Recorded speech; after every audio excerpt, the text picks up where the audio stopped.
सो गए तो फिर उन ख्वाबों का क्या होगा, सो गए तो फिर उन ख्वाबों का क्या होगा, जो दुनिया को देने हैं उन जवाबों का क्या होगा। आप सभी का सुपर कंसेप्ट क्लासेस में स्वागत है। और आज की इस वीडियो में आप लोगों को क्लास 10 सोशल साइंस का very important viral MCQ questions कराने वाला हूं, जो आप लोगों के 20 मार्च एग्जाम के लिए बहुत ही ज्यादा इंपॉर्टेंट है।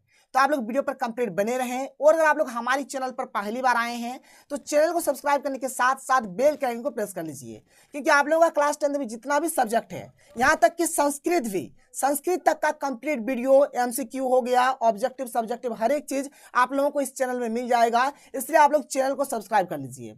तो चलिए शुरू करते हैं और एक एक करके हर एक क्वेश्चन को बहुत ही सिंपल तरीके से और इजी तरीके से देख लेते हैं। यहाँ पर मैं आप लोगों को 100 एमसीक्यू क्वेश्चंस कराऊंगा और इस प्रकार से हमारा टोटल 5 सेट आएगा। और अगर आप लोग इतना सारा क्वेश्चंस कर लेते हैं ना भाई, तो इससे बाहर आप लोगों का कुछ भी नहीं जाएगा। और आप लोग हर एक सेट को कर लीजिए जितना मैं आप लोगों को कराऊंगा। तो देखिए हमारे पास जो सबसे पहला जो क्वेश्चन है, क्वेश्चन नंबर 1 क्या है कि फ्रांस में प्रथम विद्रोह कब हुआ था। तो फ्रांस में जो प्रथम विद्रोह हुआ था कब हुआ था, 1830 को हुआ था, जुलाई महीना में हुआ था, यानी कि जुलाई 1830 इसका बिल्कुल हमारा राइट आंसर हो जाएगा। क्वेश्चन नंबर 2 क्या है देख लीजिए। क्वेश्चन नंबर 2 हमारे पास यहाँ पर क्या है, तो क्वेश्चन नंबर 2 है कि निम्न में से कौन सी घटना पूरे यूरोप के शिक्षित अभिजात वर्ग में राष्ट्रीय भावनाओं का संचार किया। मतलब वो कौन सा हमारा युद्ध हुआ था, कौन सा संग्राम हुआ था जो पूरे यूरोप के शिक्षित अभिजात वर्ग के राष्ट्रीय भावनाओं का संचार किया है। तो भाई इसका सही उत्तर हो जाएगा यूनान का स्वतंत्रता संग्राम। ऑप्शन नंबर 3 इसका बिल्कुल राइट आंसर हो जाएगा। आगे चलिए क्वेश्चन नंबर 3 यहाँ पर देख लीजिए क्या है। क्वेश्चन नंबर 3 है कि फ्रांस की क्रांति कब हुई। वेरी इंपॉर्टेंट वायरल क्वेश्चन है। क्या है इसका आंसर, तो 1789। ठीक है, 1789 को फ्रांस की क्रांति हुई थी। बहुत ही इंपॉर्टेंट यानी कि महत्वपूर्ण प्रश्न है, नोट कर लीजिएगा। क्वेश्चन नंबर 4 यहाँ पर क्या है देख लीजिए। क्वेश्चन नंबर 4 है कि यंग इटली सोसाइटी की स्थापना किसने की थी। तो यंग इटली, ठीक है, और यंग इटली और यंग यूरोप, ये दो टाइप का जो सोसाइटी है या फिर जो गुप्त संगठन है, इसका जो स्थापना किया था जिउसेप्पे मैत्सिनी ने किया था, याद रखिएगा। ठीक है, जिउसेप्पे मैत्सिनी को कहीं कहीं पर मेजिनी भी लिखा रहता है, कंफ्यूज नहीं होना है। मेजिनी लिखा रहे, मैत्सिनी लिखा रहे, कोई फर्क नहीं पड़ेगा, दोनों का मतलब एक ही हुआ। तो जिउसेप्पे मैत्सिनी ने यंग इटली और यंग यूरोप का स्थापना किया था। यंग इटली का जो स्थापना किया था मार्सेई में किया था, और यंग यूरोप का जो स्थापना किया था कहाँ किया था, बर्न में किया था। वेरी इंपॉर्टेंट नोट है, आप लोग इसको नोट करिए, पढ़िए अच्छे तरीके से। यंग इटली का स्थापना किसने किया, मेजिनी ने किया या फिर मैत्सिनी ने किया, जो बोलिए एक ही बात हुआ। यंग इटली या फिर यंग यूरोप, दोनों का स्थापना मेजिनी या फिर मैत्सिनी ने किया था।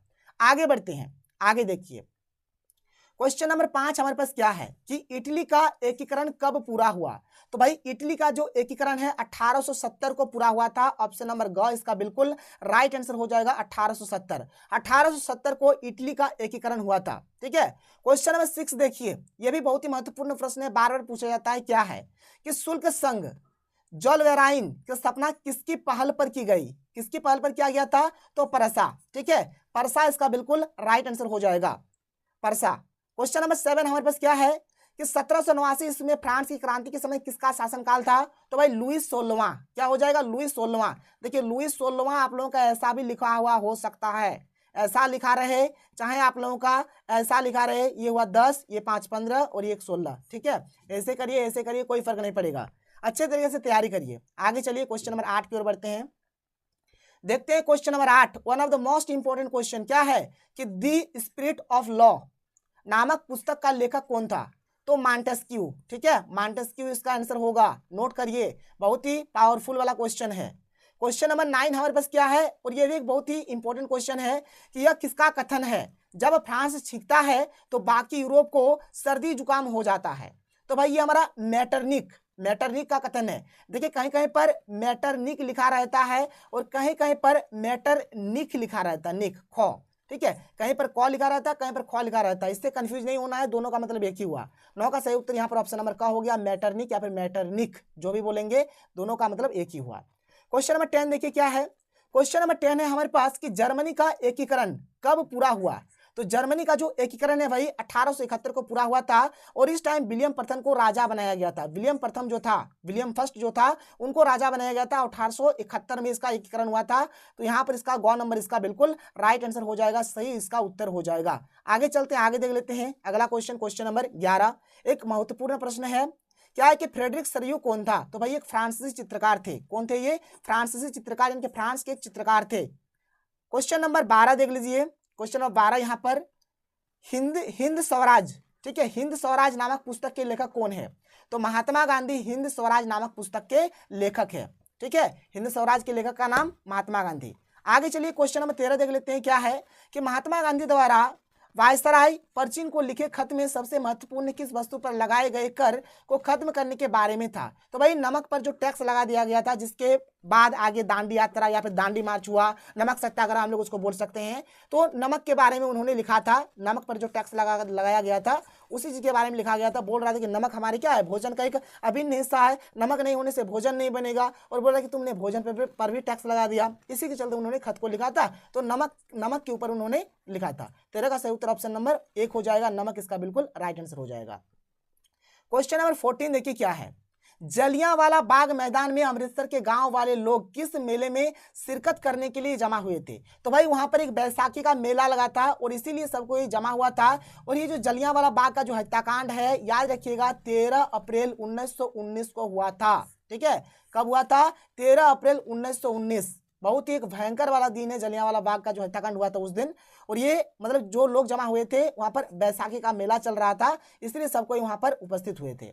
आगे चलते हैं, क्वेश्चन नंबर 15 देख लेते हैं। क्वेश्चन नंबर 15 देख लीजिए क्या है कि प्रथम विश्व युद्ध में रक्षा व्यय में भारी इजाफा होने के कारण खर्चे की भरपाई के लिए निम्न में से क्या किया गया?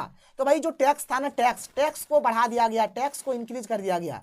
टैक्स में क्या किया गया? इंक्रीज, उसमें वृद्धि कर दिया गया।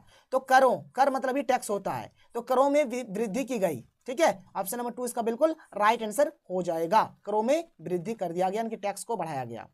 क्वेश्चन नंबर 16 क्या है कि अहिंसा का धर्म सभी भारतीयों को एकता के सूत्र में बांध सकता है, यह विश्वास किनका था? भाई अहिंसा के जो पुजारी थे, सत्य अहिंसा के जो पुजारी है कौन? भाई महात्मा गांधी। ठीक है, ऑप्शन नंबर 1 इसका बिल्कुल राइट आंसर हो जाएगा। यह महात्मा गांधी का कंसेप्ट था। क्वेश्चन नंबर 17 देखिए क्या है कि जलियांवाला बाग मैदान में अमृतसर के गांव वाले लोग किस मेले में शिरकत करने के लिए जमा हुए थे? अभी मैंने आप लोगों को बताया, क्वेश्चन रिपीट हो गया, कोई नहीं, वैसाखी मेला हो जाएगा। ठीक है, क्वेश्चन नंबर 18 देख लीजिए क्या है। क्वेश्चन नंबर 18 है हमारे पास कि असहयोग आंदोलन की समाप्ति किस घटना से हुई? देखिए, जब गोरखपुर में चोरा चोरी हत्याकांड हुआ उसके बाद असहयोग आंदोलन समाप्त कर दिया गया, क्योंकि जो चोरा चोरी जो कांड हुआ था ना बहुत ही हिंसात्मक हो गया था। एक पुलिस स्टेशन में मतलब आग लगा दिया गया था, बहुत सारे पुलिसकर्मी मर गए। तो एक बहुत ही हिंसात्मक घटना था, जिसके चलते महात्मा गांधी को लगा कि ये असहयोग आंदोलन हिंसात्मक घटना का ही कारण है, इसलिए उन्होंने असहयोग आंदोलन को खत्म कर दिया, समाप्त कर दिया। ठीक है, तो 18 का सही उत्तर क्या होगा? ऑप्शन नंबर ग हो जाएगा। चौरी चौरा हिंसात्मक घटना, यहाँ पे चौरी चौरा हत्याकांड भी अगर लिखा रहता, चौरी चौरा अगर हत्याकांड भी लिखा रहता तब भी हमारा वही सही हो जाता। हत्याकांड, चौरी चौरा हत्याकांड लिखा रहे या फिर चौरी चौरा हिंसात्मक घटना लिखा रहे, कोई दिक्कत नहीं है। तो देखिए क्वेश्चन नंबर 19 क्या है कि भारत छोड़ो आंदोलन की शुरुआत कब हुई? तो भारत छोड़ो आंदोलन का जो स्टार्टिंग हुआ था भाई 1942 को हुआ था। ठीक है, 1942 याद रखिएगा। क्वेश्चन नंबर 20 यानी कि 20 क्या है कि गदर पार्टी की स्थापना किसने की? आप गदर मूवी में मत चले जाइए जिसमें सनी देओल है, इसमें सनी देओल आंसर मत बोलिएगा आप लोग। ठीक है, यहाँ पर गदर पार्टी का बात हो रहा है। तो गदर पार्टी का जो स्थापना है लाला हरदयाल ने किया था। ऑप्शन नंबर ख इसका बिल्कुल राइट उत्तर होगा। यहाँ पर सनी देओल आप लोग आंसर नहीं बोलिएगा, लाला हरदयाल इसका आंसर होगा। क्वेश्चन नंबर 21 क्या है भाई कि महामंदी की शुरुआत कब हुई? तो महामंदी का जो स्टार्टिंग हुआ था 1929 ईस्वी से शुरू हुआ था। देखिए महामंदी मतलब क्या होता है, देखिए जो बाजार होता है ना, बाजार में क्या होगा, सामान पूरी तरीके से भरा हुआ होगा लेकिन उसको खरीदने के लिए ग्राहक ना हो, उसको मंदी बोला जाता है। और यही मंदी जब अधिक मात्रा में होगा तो इसको महामंदी बोलेंगे। ठीक है, मतलब वही बात समझ सकते हैं, कोई दिक्कत कोई प्रॉब्लम नहीं है। क्वेश्चन नंबर 22 क्या है कि आर्थिक महामंदी की शुरुआत किस देश से हुई? तो अमेरिका से हुआ था। ठीक है, ऑप्शन नंबर 3 अमेरिका, जिसको USA United state of America भी बोला जाता है। क्वेश्चन नंबर 23 हमारे पास क्या है कि प्रथम विश्व युद्ध की समाप्ति के बाद किसके द्वारा यूरोप की क्या है अर्थव्यवस्था, थोड़ा मिसप्रिंट है इसको सुधार लीजिएगा आप लोग, अर्थव्यवस्था थोड़ा इसको आप लोग सुधार लीजिएगा, अर्थव्यवस्था को पुनर्जीवित करने का प्रयास किया गया? तो भाई अमेरिका की अर्थव्यवस्था को फिर से पुनर्जीवित करने का प्रयास किया गया। क्वेश्चन नंबर 24 देख लीजिए क्या है। क्वेश्चन नंबर 24 क्या है कि द्वितीय विश्व युद्ध कब हुआ? तो द्वितीय विश्व युद्ध हमारा 1939 से लेकर 1945 तक हुआ था। 1 सितंबर 1939 को शुरू हुआ था और ये हमारा 2 सितंबर, ठीक है, 2 सितंबर 1945 तक चला था। इस चीज को आप लोग याद रखिएगा। और पहला विश्व युद्ध का अगर हम लोग बात करें तो पहला विश्व युद्ध यानी अगर प्रथम विश्व युद्ध का अगर हम लोग बात करेंगे प्रथम विश्व युद्ध का, तो प्रथम विश्व युद्ध हमारा 1914 को शुरू हुआ था और 1918 तक चला था। बस आप लोग ईयर को याद रखिए, यहाँ पर डेट आपको नहीं याद रखना है। प्रथम विश्व युद्ध 1914 से लेकर 1918 और दूसरा विश्व युद्ध हमारा 1939 से लेकर 1945 तक। ये हमारा सेकेंड वर्ल्ड वार है और ये हमारा फर्स्ट है, ठीक है, यानी कि प्रथम विश्व युद्ध 1914 से 1918 और दूसरा वाला 1939 से लेकर 1945। आगे चलते हैं, ठीक है, क्वेश्चन नंबर 25 देख लेते हैं। ब्रिटेन वुड्स सम्मेलन किस वर्ष हुआ? तो भाई 1944 में ब्रिटेन वुड्स सम्मेलन हुआ था। क्वेश्चन नंबर 26 है कि औद्योगिक क्रांति सर्वप्रथम किस देश में शुरू हुई? तो इंग्लैंड में सबसे पहले औद्योगिक क्रांति हमारा शुरू हुआ था। क्वेश्चन नंबर 27 क्या है कि भाप के इंजन का आविष्कार किसने किया? तो न्यूकोमैन ने किया था, ठीक है, ऑप्शन नंबर 3 इसका आंसर सही हो जाएगा, न्यूकोमैन। क्वेश्चन नंबर 28 क्या है कि स्पेनिंग जेनी नामक कताई मशीन का आविष्कार किसने किया? तो जेम्स हरग्रीव्स ने किया था, याद रखिएगा, जेम्स हरग्रीव्स। देखिए जेम्स हरग्रीव्स कहीं कहीं पर ऐसा भी लिखा रहता है, हरग्रीव्स, ठीक है, ऐसा भी लिखा रहता है, तो ऐसा लिखा रहे चाहे ऐसा लिखा रहे कोई फर्क नहीं पड़ेगा। जेम्स हरग्रीव्स ने स्पिनिंग जेनी मशीन का आविष्कार किया था, जो कि एक सूत कताई मशीन था, सूत काटा जाता था उसमें। क्वेश्चन नंबर 29 क्या है कि यूरोपीय देशों में किस देश के कपड़ों की अत्यधिक मांग थी? तो भारत का जो कपड़ा था भाई ब्रांडेड वाला चीज है ना, भारत ऐसे ब्रांड है, तो भारत के कपड़ा का डिमांड बहुत ही ज्यादा था। क्वेश्चन नंबर 30 क्या है कि डॉन ऑफ द सेंचुरी नामक चित्र में किसका महिमा मंडन है? तो औद्योगिकरण का। इसमें किसके बारे में बताया गया है? तो औद्योगिकरण के बारे में बताया गया है। क्वेश्चन नंबर 31 क्या है देख लीजिए कि मुद्रण तकनीक सबसे पहले कहां विकसित हुई? तो चीन में सबसे पहले विकसित हुआ था, याद रखिएगा, कहां? चीन में सबसे पहले विकसित हुआ था। जापान में कब और किसके द्वारा छपाई की तकनीक लाई गई? तो भाई किसके द्वारा लाया गया था? तो चीन के बौद्ध प्रचारक ने, ठीक है, यहाँ पर 768 से 770 ईसा पूर्व के आसपास जब हुआ था ना, इन लोग के द्वारा ही यहाँ पर छपाई का तकनीक लाया गया था। 32 का सही उत्तर यहाँ पर ऑप्शन नंबर बी हो जाएगा। आगे चलिए अगला क्वेश्चन देखिए, क्वेश्चन 33 क्या है कि गुटेनबर्ग द्वारा छापी गई पहली किताब कौन सी थी? तो सबसे पहले बाइबिल छापा गया था, बाइबिल, याद रखिएगा, गुटेनबर्ग प्रिंटिंग प्रेस से सबसे पहले बाइबिल छापा गया था। क्वेश्चन नंबर 34 की वुड ब्लॉक प्रिंटिंग किस देश में, यूरोप में प्रसारित हुआ? तो चीन में। किसने किया था? तो मार्को पोलो ने किया था, याद रखिएगा, मार्को पोलो ने कहां पर विकसित हुआ था? चीन देश में हुआ था। मार्टिन लूथर की वह रचना जिसमें ईसाई धार्मिक आंदोलन की नींव डाली का नाम है, क्या नाम है भाई? इसका नाम है 95 स्थापनाएं, ठीक है, 95 स्थापनाएं। ये 95 वाला जो है ये आपका आंसर सही हो जाएगा, 35 का ऑप्शन नंबर बी इसका बिल्कुल राइट आंसर हो जाएगा। क्वेश्चन नंबर 36 क्या है कि ज्वारीय ऊर्जा किस प्रकार के संसाधन है? तो ज्वारीय ऊर्जा भाई हमारा पुनः पूर्ति योग्य है, क्या है? पुनः पूर्ति योग्य। इसके बाद देखिए आगे क्वेश्चन नंबर 37 क्या है कि सड़कें और नहरें किस प्रकार के संसाधन है? तो भाई ये हमारा राष्ट्रीय संसाधन है, क्या है? राष्ट्रीय संसाधन। देखिए यहाँ पर मैं आपको कुछ टाइप का संसाधन और उसका एग्जांपल बता देता हूँ। एक हमारा व्यक्तिगत संसाधन हो गया, इसका एग्जांपल देख लीजिए, बाग, चारा, क्या है, चारागाह, तालाब, कुआं, ये सब हमारा व्यक्तिगत संसाधन हो गया। सामुदायिक क्या क्या हो गया देखिए, जैसे चारण, ठीक है, भूमि चारण, जो भूमि को चराने का जो इलाका है, शमशान भूमि, तालाब, ये सब हमारे क्या हो गया? सामुदायिक भी हो गया। राष्ट्रीय संसाधन क्या हो गया? सड़कें, नहरें, रेल लाइन, ये सब हमारे क्या हो गया? राष्ट्रीय संसाधन हो गया। तो देखिए अगला क्वेश्चन क्या है कि नवीकरणीय योग्य संसाधन है। तो भाई यहाँ पर देखिए नवीकरणीय योग्य संसाधन मतलब क्या होता है कि जिसका हमने एक बार यूज करा उसके बाद हम लोग उसको दोबारा से यूज कर सकते हैं और कुछ समय बाद उसे हम लोग दोबारा प्राप्त भी कर सकते हैं, तो उसको नवीकरणीय योग्य संसाधन बोलते हैं। और यहाँ पर हमारा पवन ऊर्जा, वन, जल, ये सब जो है क्या है? नवीकरणीय योग्य संसाधन है, यानी इसका सही उत्तर ऑप्शन नंबर डी हो जाएगा, उपयुक्त सभी इसका बिल्कुल हमारा राइट आंसर हो जाएगा। क्वेश्चन नंबर 40 क्या है कि सदाबहार वृक्ष चीड़ एक औषधीय वनस्पति है, यह किस राज्य में पाया जाता है? तो ये हमारा हिमाचल प्रदेश में पाया जाता है, नोट डाउन करिए, वेरी इंपॉर्टेंट क्वेश्चन है, हिमाचल प्रदेश। क्वेश्चन नंबर 41 क्या है कि बाघ परियोजना की शुरुआत किस वर्ष हुई? तो 1972 में बाघ परियोजना की शुरुआत हुई थी। क्वेश्चन नंबर 42 क्या है कि अंतर्राष्ट्रीय प्राकृतिक संरक्षण और प्राकृतिक संसाधन संरक्षण संघ के द्वारा विभाजन में किस श्रेणी को रखा गया है? तो यहाँ पे देखिए भाई, इसको जो है ना, इसको संकटग्रस्त जातियों को भी रखा गया है, दुर्लभ जातियों को भी रखा गया है, लुप्त जातियों को भी रखा गया है, यानी इनमें से सभी इसका बिल्कुल हमारा राइट आंसर हो जाएगा, 42 का ऑप्शन नंबर यहाँ पर घ, ठीक है, यानी कि इनमें से सभी इसका सही उत्तर होगा।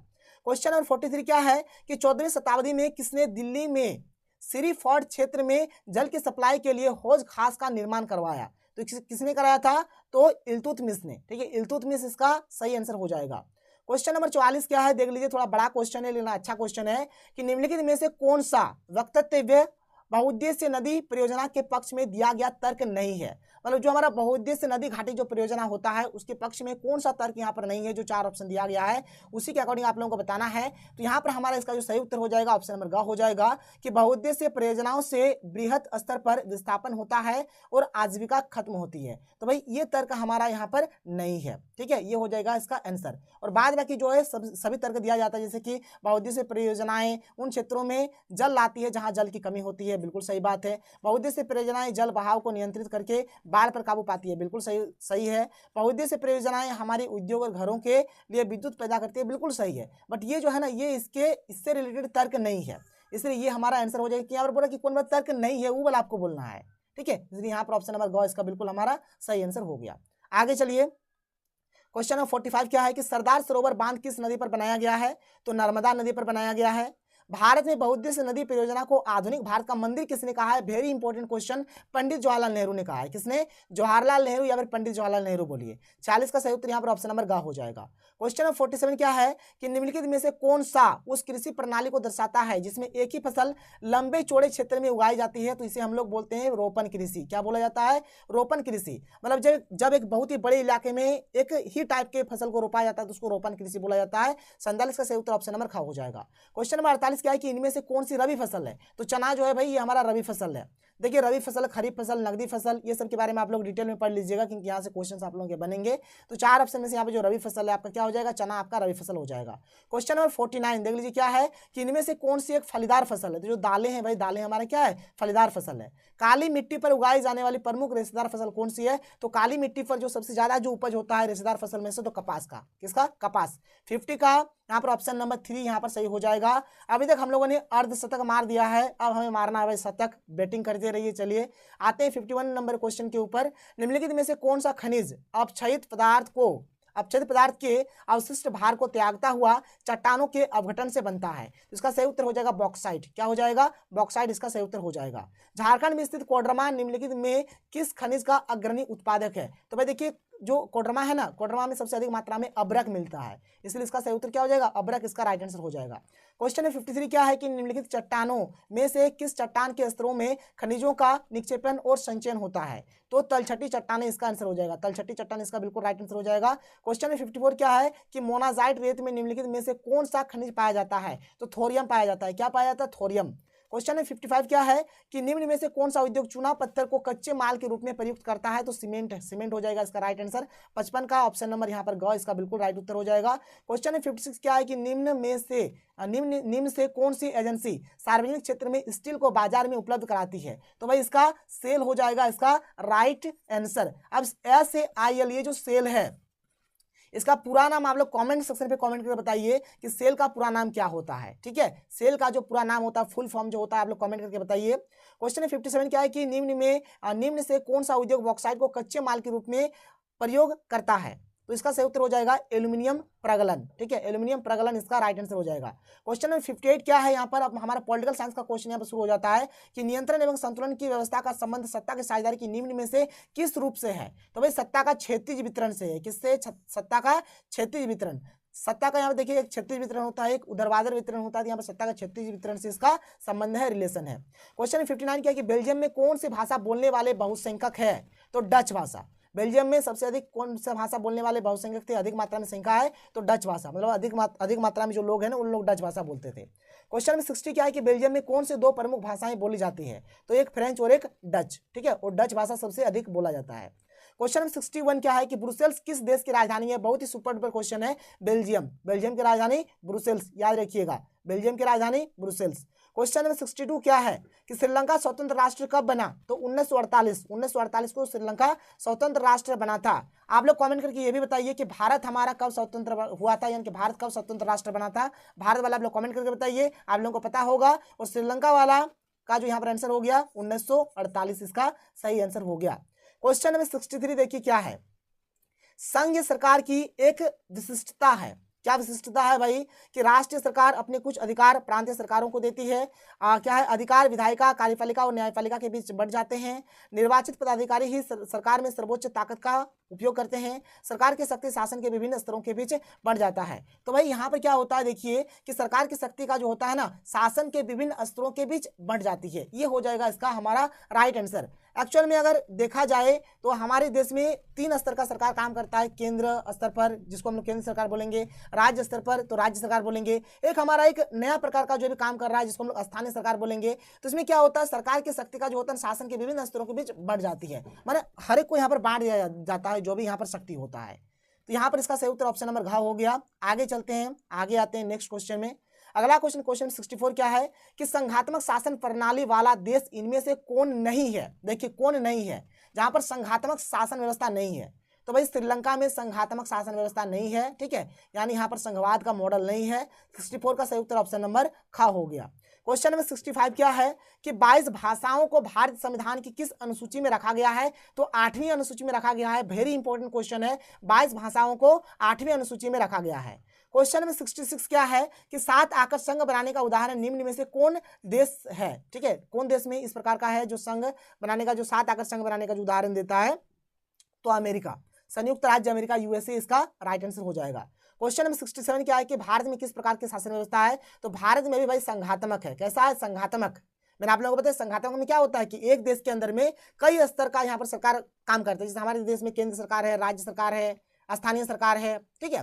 क्वेश्चन नंबर 68 क्या है कि सामाजिक विभाजन अधिकांशतः किस पर आधारित होता है। तो जन्म पर आधारित क्या होता है, सामाजिक विभाजन होता है। क्वेश्चन नंबर 69 है हमारे पास कि निम्नलिखित में से किस देश को धार्मिक और जातीय पहचान के आधार पर विखंडन का सामना करना पड़ा। तो यहाँ पर ये जो 4 ऑप्शन दिया गया है इसके अकॉर्डिंग हमारा यूगोस्लाविया इसका आंसर होगा। क्या होगा, यूगोस्लाविया इसका आंसर हो जाएगा। देखिए यहाँ पर जैसा क्वेश्चन है, जैसा ऑप्शन है, बिल्कुल भी एग्जाम में वैसे ही रहेगा, टेंशन मत लीजिए, खाली पढ़ लीजिएगा, आपका बेड़ा पार हो जाएगा। जहां सामाजिक अंतर एक दूसरे से, एक खाली स्थान है वहां सामाजिक विभाजन होता है। तो भाई क्या है कि जहां सामाजिक अंतर एक दूसरे से टकराते हैं, क्या हो जाएगा, टकराते हैं। जहां पर सामाजिक अंतर एक दूसरे से टकराएंगे वहां पर सामाजिक विभाजन होना एकदम निश्चित है, गारंटी है। क्वेश्चन नंबर 71 क्या है कि अमेरिका में 1954 से 1968 तक कौन सा आंदोलन चला। तो नागरिक अधिकार आंदोलन चला था। कौन सा आंदोलन, तो नागरिक अधिकार आंदोलन चला था। क्वेश्चन नंबर 72 क्या है कि किस आंदोलन में नस्ल के आधार पर भेदभाव करने वाले कानूनों और व्यवहारों को समाप्त करने की मांग उठाई गई। तो नागरिक अधिकार आंदोलन। क्या, नागरिक अधिकार आंदोलन, ऑप्शन नंबर 3 इसका राइट आंसर हो जाएगा। क्वेश्चन नंबर 73 क्या है, एक्चुअल में क्वेश्चन नंबर 73 देखिए भाई जो क्वेश्चन है ना, यहाँ पर ऑप्शन वगैरह नहीं है बल्कि खुद ही क्वेश्चन भी है और आंसर भी है। क्या है कि भारतीय पंचायती राज में महिलाओं के लिए 1/3 पद आरक्षित है। मतलब यहाँ पर महिलाओं को 1/3 पद क्या दिया गया है, आरक्षित रिजर्वेशन के रूप में दिया गया है। तो क्वेश्चन कैसे आएगा कि भारतीय पंचायती राज में महिलाओं के लिए कितने पद आरक्षित है। बस आपको यहाँ पर दे दिया जाएगा ऑप्शन, 4 ऑप्शन, 1/3, 2/3, 3/3, 4/3, कुछ भी दे दिया जाएगा, आपको मारना है। तो इसका आंसर क्या हो जाएगा, 1/3 हो जाएगा, याद रखिएगा। भारत का संविधान किसी धर्म को विशेष दर्जा नहीं देता है, यानी भारत का जो संविधान ये धर्म निरपेक्ष है, किसी भी एक धर्म को महत्व नहीं दिया जाता है। क्वेश्चन नंबर 75 क्या है कि जाति पर आधारित सामाजिक विभाजन सिर्फ भारत में है। इसका क्वेश्चन आएगा कि जाति पर आधारित सामाजिक विभाजन किस देश में है। 4 ऑप्शन दे दिया जाएगा, हमारा भारत उसका सही आंसर हो जाएगा। तो मैंने आप लोगों को क्या बताया कि यहाँ पर ये सब जो है ना, ये अपने आप में क्वेश्चन भी है और आंसर भी है और बहुत ही महत्वपूर्ण पॉइंट है। क्वेश्चन नंबर 76 क्या है कि विभाजन के समय भारत और पाकिस्तान में भयानक सांप्रदायिक दंगे हुए थे। यहाँ पर क्वेश्चन पूछा जाएगा कि विभाजन के समय भारत और पाकिस्तान में क्या हुआ था। तो सांप्रदायिक दंगे हुए थे, बस ये आपको बताना है। तो देखिए अगला पॉइंट क्या है कि गांधी जी कहा करते थे कि धर्म को कभी भी राजनीति से अलग नहीं किया जा सकता। इसको भी आप लोग नोट करिएगा। इसके बाद हमारा जो अगला क्वेश्चन है, देखिए भाई क्या है कि सरकार को अपनी मांगों को मनाने के लिए बाध्य करना किसका उद्देश्य होता है। तो आंदोलन और जनसंघर्ष दोनों इसका आंसर हो जाएगा। देखिए अभी जैसे कि हमारे झारखंड में 1932 का जो खतियान है इसको लेकर आंदोलन चल रहा था। तो कोई भी जो आंदोलन होता है, जनसंघर्ष जो होता है, उसका उद्देश्य क्या होता है कि हमारा जो मांग है, जो डिमांड है, उसको सरकार को मानने के लिए बाध्य कर देंगे। बस इसका मकसद यही होता है। इसलिए इस क्वेश्चन का सही उत्तर हो जाएगा ऑप्शन नंबर 3 हो जाएगी, 1 और 2 दोनों, यानी कि आंदोलन और जनसंघर्ष इसका हमारा राइट आंसर हो जाएगा। आगे चलते हैं, अगला क्वेश्चन देखिए। क्वेश्चन 78 क्या है कि 1990 ईस्वी से पहले नेपाल में किस प्रकार का शासन था। तो भाई उससे पहले राजतंत्र शासन था। क्वेश्चन नंबर 79 है कि इनमें से कौन सा एक हित समूह का उदाहरण है। हित समूह बोलिए या फिर दबाव समूह बोलिए, दोनों का मतलब एक ही है। और यहाँ पर बामसेफ इसका आंसर हो जाएगा। ठीक है, बामसेफ इसका आंसर हो जाएगा। तो देखिए क्वेश्चन नंबर 80 क्या है कि ऐसा संगठन जो राजनीतिक सत्ता प्राप्त करने के लिए लोगों को लामबंद करता है क्या कहलाता है।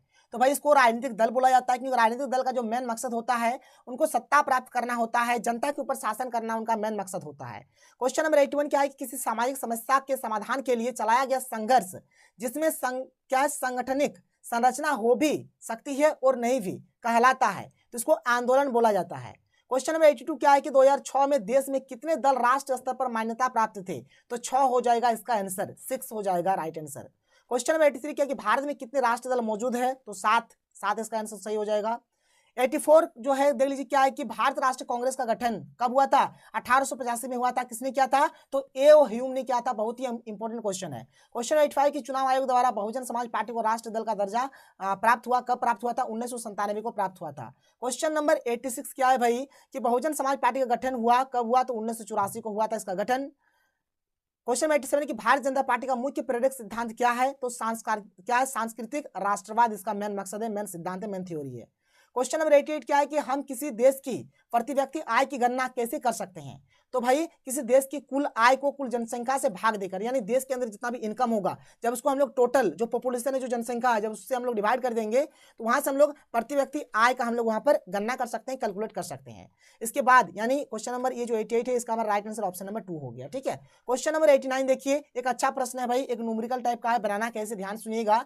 यहाँ पर 4 परिवार है और एक परिवार का जो प्रति व्यक्ति आय है कितना है, 5000 है।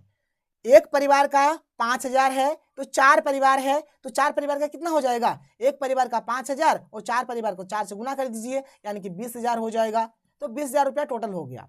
अब देखिए यहाँ पर 3 परिवार का जो यहाँ पर क्या है भाई, 3 परिवार का जो यहाँ पर दिया गया है, देख लीजिए आप लोग यहाँ पर 3 परिवारों की जो आय है कितना कितना है, एक 4000 है, नोट करिए 4000, एक कितना है 7000 है और एक हमारा 3000 है, 3000। तो टोटल कितना हो गया 0 0 0 4 7 11 11 3 14, यानी 14,000 हो गया। तो चौथे परिवार की आय क्या है, टोटल हमारा 20,000 है और इधर हमारा 14,000 हुआ, यानी कि 3 परिवार का कितना हो गया 14,000 हो गया। तो चौथा परिवार का कितना होगा, तो कुछ नहीं करना, 20,000 में क्या करिए 14,000 घटा दीजिए, आपका काम बन जाएगा। तो 20,000 में 14,000 घटा देंगे तो कितना आएगा 6,000 आएगा, तो 6,000 आंसर हो जाएगा। ऑप्शन नंबर 4 इसका राइट आंसर होगा। एक इंपॉर्टेंट प्रश्न है और ऐसा प्रश्न पूछा जाता है, नोट करिएगा, अच्छी तरीके से समझिएगा। आगे चलिए 89 के बाद हम लोग चलते 90 में। एक वस्तु का अधिकांशतः प्राकृतिक प्रक्रिया से उत्पादन क्षेत्र की गतिविधि है। जब भी प्राकृतिक का बात होगा तो भाई प्राथमिक क्षेत्र में जाएंगे, यानी कि ऑप्शन नंबर 1 इसका हमारा राइट आंसर हो जाएगा। 91 क्या है कि इनमें से कौन प्राथमिक क्षेत्र से संबंधित है, तो खनन जो है वो हमारा प्राथमिक क्षेत्र से संबंधित है। क्वेश्चन नंबर 92 है कि कृषि, डेयरी, खेती ये सब जो भी है ये भी हमारा प्राथमिक क्षेत्र से ही संबंधित है। ऑप्शन नंबर 1 इसका राइट आंसर हो जाएगा। वनोत्पाद का संग्रह करना किस क्षेत्र की गतिविधि है, तो भाई ये भी हमारा क्या हो जाएगा प्राथमिक क्षेत्र। वन का उत्पाद मतलब वन से जो भी प्रोडक्ट मिलेगा भाई उसका जो संग्रह करेंगे ये भी हमारा प्राथमिक क्षेत्र के अंतर्गत ही आएगा। क्वेश्चन नंबर 94 ध्यान से सुनिएगा, निम्नलिखित में से कौन सी गतिविधि प्राथमिक क्षेत्र से संबंधित नहीं है। कौन बोला नहीं है, तो बैंकिंग हमारा प्राथमिक क्षेत्र से संबंधित नहीं है। मत्स्य पालन भी है, खनन भी है, वानिकी भी है, बैंकिंग नहीं है। बैंकिंग हमारा तृतीय क्षेत्र से संबंध रखता है। ठीक है। देखिए पहला जो होता है ना फर्स्ट वाला जो प्राथमिक क्षेत्र जो होता है ये कृषि से संबंधित है। दूसरा जो है ये हमारा विनिर्माण, मतलब कोई भी चीज को दोबारा से निर्माण करेगा। ठीक है। और थर्ड वाला जो होगा भाई वो हमारे किससे होगा, सेवा से होगा। किससे संबंधित है, सेवा से। अब देखिए मान के चलिए आपके पास खेत है, आपने खेत को रोपा और आंख आपने उसमें लगा दिया, आंख यानी ईख जिसको हम लोग बोलेंगे। ठीक है, ईख बोलिए, आंख बोलिए, कोई दिक्कत नहीं है। तो ईख, शुगर कैन, ईख आपने रोप दिया। अब ये जो ईख हुआ ना, आपने जो कृषि करा तो कृषि आपका यहाँ पर प्राथमिक क्षेत्र में चला गया। अब ये जो ईख है इस ईख से हम लोग क्या करेंगे, गुड़ बनाएंगे या फिर चीनी बनाएंगे। तो देखिए पहले ईख था, अब ईख से कोई नया चीज बन गया, यानी कि गुड़ या फिर चीनी बन गया। तो ये हमारा उसका विनिर्माण हुआ, इसलिए वो हमारा द्वितीय क्षेत्र में, यानी गुड़ चीनी जो होगा वो द्वितीय क्षेत्र में चला जाएगा। अब गुड़ चीनी जो होगा उसको एक स्थान से दूसरे स्थान तक ले जाना है, तो किसमें ले जाएंगे भाई, उसके लिए परिवहन चाहिए। तो परिवहन जो होगा वो हमारे सेवा में चल जाएगा, यानी तृतीय क्षेत्र में जाएगा। मैं आपको सब्जेक्टिव में अच्छे तरीके से और क्लियर करा दूंगा, अभी आप लोग ऑब्जेक्टिव देखिए। क्वेश्चन नंबर 95 क्या है कि प्राकृतिक उत्पादों को विनिर्माण के माध्यम से उपयोगी वस्तु में बदलना किस क्षेत्र में आता है। देखिए विनिर्माण का बात है ना, तो विनिर्माण माने ही होता है द्वितीय क्षेत्र। द्वितीय क्षेत्र किसका आंसर हो जाएगा। क्वेश्चन नंबर 96 क्या है कि वस्तु के बदले वस्तु के आदान प्रदान की प्रणाली को क्या कहा जाता है। मतलब एक वस्तु के बदले जब दूसरा वस्तु दिया जाता है तो भाई इसको वस्तु विनिमय बोला जाता है। जो पहले के टाइम में होता था, अभी के टाइम में मुद्रा विनिमय है, अभी के टाइम में वस्तु विनिमय नहीं होता है। तो यहाँ पर ऑप्शन नंबर 3 इसका सही उत्तर हो जाएगा वस्तु विनिमय प्रणाली। ऑप्शन नंबर 3 इसका राइट आंसर होगा। क्वेश्चन नंबर 97 देख लीजिए क्या कि मुद्रा का कार्य क्या है। तो मुद्रा का कार्य क्या है, ये दोहरे संयोग की समस्या का जो है इसको समाप्त कर दिया है। मूल्य के एक समान मापक के रूप में कार्य करता है, स्थगित भुगतान के मानक के रूप में कार्य करता है। उपयुक्त सभी हो जाएगा, option number D all of this इसका आंसर हो जाएगा। क्वेश्चन नंबर 98 क्या है देख लो यहाँ पर। क्वेश्चन नंबर 98 हमारे पास है कि निम्नलिखित में से कौन सी मुद्रा का एक आधुनिक रूप है। तो कागज का नोट, अभी कागज के नोट का यूज करा जाता है। 98 का ऑप्शन नंबर 1 इसका सही हो गया। क्वेश्चन नंबर 99 क्या है कि कौन सा संगठन विदेशी व्यापार और विदेशी निवेश के उदारीकरण पर बल देता है। तो भाई देता है विश्व व्यापार संगठन। विश्व व्यापार संगठन WTO, वर्ल्ड ट्रेड ऑर्गेनाइजेशन। याद रखिएगा WTO का पूरा नाम क्या होता है, वर्ल्ड ट्रेड ऑर्गेनाइजेशन, है कि विश्व व्यापार संगठन जो विदेशी व्यापार और विदेशी निवेश के उदारीकरण पर बल देता है। इसके बाद देखिए यहाँ पर हम लोग थोड़ा सा जान लेते हैं कि ये जो हमारा विश्व व्यापार संगठन है इसका स्थापना कब हुआ था। तो इसका जो स्थापना है 1995 को हुआ है। 1 जनवरी 1 जनवरी जिस दिन आप लोग पिकनिक मनाने जाते हैं ना, उसी दिन इसका स्थापना हुआ है। 1 जनवरी 1995 को WTO का स्थापना हुआ था। तो यहाँ पर मैंने आप लोगों को टोटल 100 क्वेश्चंस कराया। ये हमारा सेट 1 है। इसी प्रकार से 4-5 और सेट आएगा। आप लोग हर एक क्वेश्चंस को करिए, आपका हर एक चीज क्लियर हो जाएगा। तो अगर आपको वीडियो पसंद है तो वीडियो को लाइक करिए। चलिए मिलते हैं अगले वीडियो में। थैंक यू, जय हिंद।